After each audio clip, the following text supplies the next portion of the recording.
మొదటిసారి మదిని చేరి నిదరలేపిన ఉదయమా, వయసులోని పసితనాన్ని పలకరించిన ప్రణయమా, మరి కొత్తగా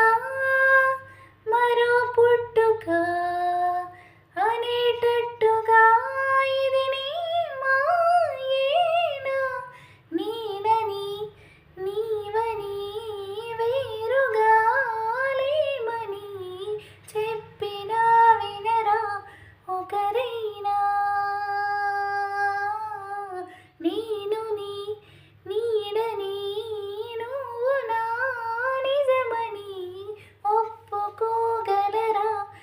ఎప్పుడైనా,